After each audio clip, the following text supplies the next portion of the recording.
Hello everyone, my name is Bailey Monroe, and welcome to my final project presentation for KIN 575. I'll start off today by giving you some background information about the subject matter background and theory behind my area of research, as well as my primary research question. Next, I'll describe the dataset I've used, including its variables and structure, as well as what analysis I chose to implement and why. I'll also be including some sample code used to produce the analysis, as well as the associated output.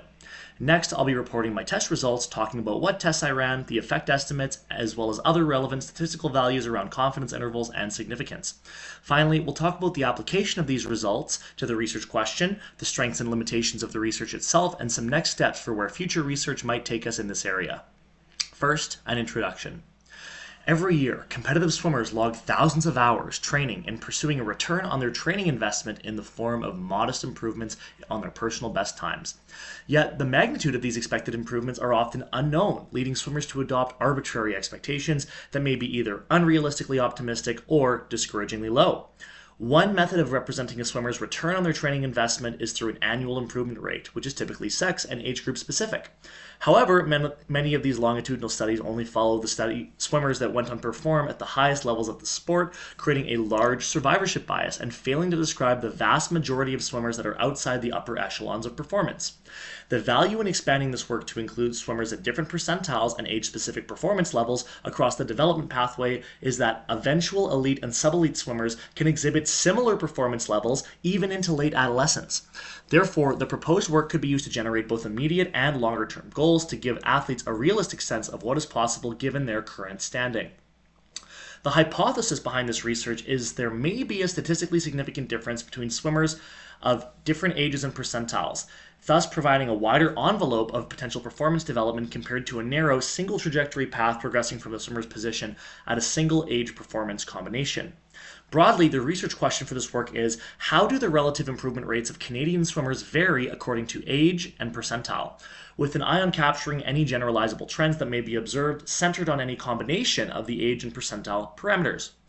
Overall, the investigation of annual improvement rates across different ages and percentiles of swimmers is a worthy pursuit. Now, let's have a look at the data. The dataset that was developed for this project features publicly available data from the Canadian All-Time Age Group Rankings, as featured on International Swimming Results Database SwimRankings. To allow for reasonable scope, the breadth of the analysis was restricted to male swimmers with short course, 25-meter pool, results in the 50-meter freestyle event.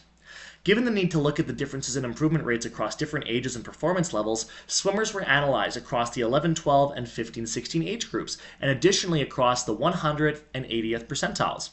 The result was that there was a low-age high-performance group, 11, 12, 100, 11 and 12-year-olds starting at the 100th percentile, a low-age low-performance group, 11, 12, 80, the same group starting off at the 80th percentile, a high-age high-performance group, 15, 16-year-old, 100th percentile, and a high-age low-performance group, 15, 16-year-olds at the 80th percentile. Variables included in the data set included rankings artifacts such as name, year of birth, country, club, time, FINA points, a measure of performance, ranking, date, location, and, of course, age. This was restructured to include an age group consisting of a younger age and an older age, as described above, the competitive time result at each age, and the resulting improvement in that performance over that time span. The most important pieces that created the organization required for meaningful statistical analysis were the age group and percentile combination, creating a group, and the relative improvement rate for a given swimmer. Swimmer data for each of the two younger ages, 11 and 15, were grabbed directly from SwimRankings by copying and pasting the all-time rankings data into Google Sheets, where it was then engineered using the swimmer's unique SwimRankings identifier to create an older age data link to allow access to their rankings in the older category. Swimmers with no result in the older age group were omitted from the analysis. Given that there were 4 different age percentile groups for which differences in improvement rates were to be evaluated, an ANOVA was chosen to see if there were any significant differences in improvement rates between groups.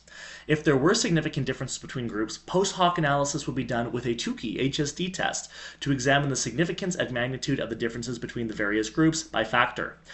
This allows for flexibility in the comparison, such as comparing by percentile, like 11, 12, 80 versus 11, 12, 100.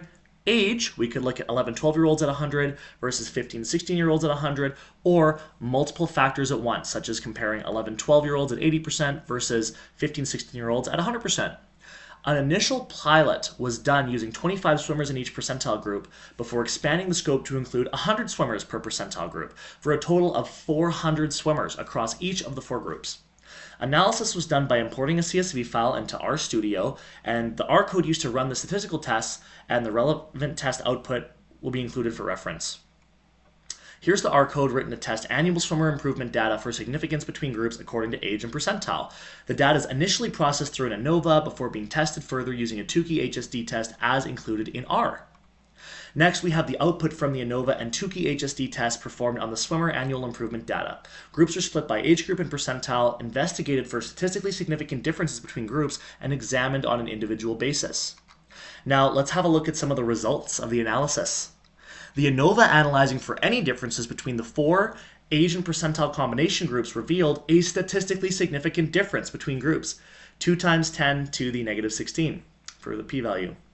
The Tukey multiple comparisons of means test using a 95% family-wide confidence interval revealed statistically significant differences in annual improvement rates, p less than 0.0000001 between age for both percentile levels of swimmers, so that's 15-1600 versus 11-12-100, as well as 15-16-80 versus 11-12-80. However, statistically significant differences in annual improvement rates by percentile were only found for younger swimmers, so there's a difference between 11-12 at the 80th percentile and 11-12 at the 100th percentile, but not for older swimmers, which is very interesting. P-value of 0.90 there. But let's go back to some descriptive statistics. This table describes the annual improvement rates at age of the 25th, 75th, 90th, 95th, and 100th percentile of the group, as well as the mean. These are all swimmers of the same age, sex, and performance level, and this is the range of improvements that we have.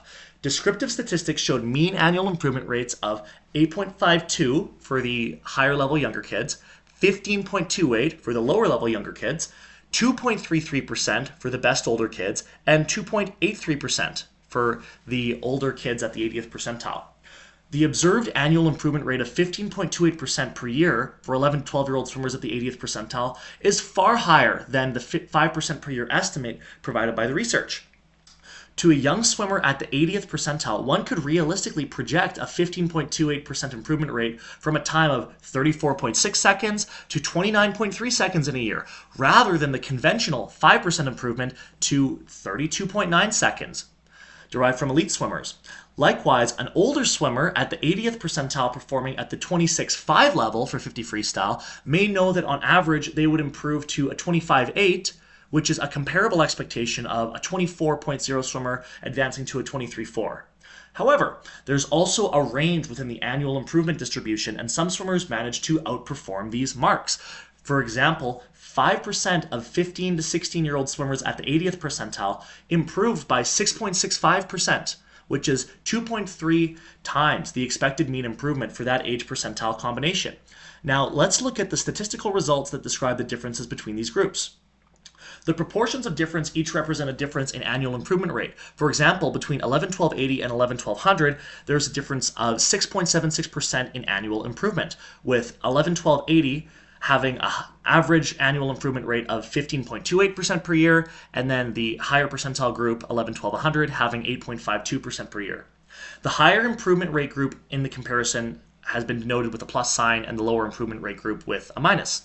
These differences in improvement rates by percentile, 6.76% for young swimmers and 0.49% for older swimmers, highlights the importance of examining broader sections of the population rather than just elite swimmers. As we can see, there were statistically significant differences in 5 out of the 6 group interactions, with the only one with a high p-value of 0.9 was the comparison of older athletes, which showed no significant differences within the scope of this research. As mentioned previously, age was the dominating factor, with younger swimmers always beating older swimmers in annual improvement rates regardless of percentile difference, and younger swimmers at lower levels having higher improvement rates than better swimmers. Presented first is a formatted side-by-side box plot that compares the differences between age percentile groups. It is seen that there is some overlap in data points between each group, but generally the means are well separated, with the exception of the 15-16-year-old groups which overlap. There is a reasonable separation between the 15-16-year-old groups, and then the 11-12-100 group, and then the 11-12-80 group, visualizing the statistically significant differences found in the ANOVA and highlighting the group-specific differences described by the Tukey HSD test. Next, let's look at a violin plot, which shows the distribution of the data. As discussed previously, the ranges of annual improvement rates by groups provides goals for swimmers to work towards beyond the mean improvement rate. It is seen that there is a high level of variability in the 11-12-80 group, suggesting that simple benchmarks such as a mean or median may not have sufficient explanatory power or adequate utility to a developing athlete. Generally, the 11-12-100% group, 15-16 100% group, and 15-16 80% groups show similar distributions, which would lend more validity to making statistical comparisons using these specific groups. Now, let's talk about the interpretation of these results as well as why they may or may not matter. The results of these statistical tests suggest there are differences in annual improvement rates between younger swimmers and older swimmers, and differences in annual improvement rates between higher percentile and lower percentile swimmers at younger ages. This provides descriptive answers to the research question because even the lack of statistically significant differences in annual improvement by percentile in the older age group is valuable. Generally, it seems that improvement rates decelerate with age and performance level, but that the magnitude of these differences may become small to the point of not being statistically significant with older swimmers. However, the large ranges of annual improvement rates by group raise interesting questions about the swimmers that improve faster than the mean value, as well as the dynamics of these accumulated improvements over the course of a swimmer's career. The primary strength of the statistical approach taken with this work is that there is so much data available that the percentiles could easily be expanded in terms of depth at each percentile and in terms of breadth of percentiles analyzed. The data set itself is highly rich, featuring reliable information of competitive results dating back several decades, and the ability to tie together subsequent years of swimmer results and thus produce annual improvement rates is publicly available.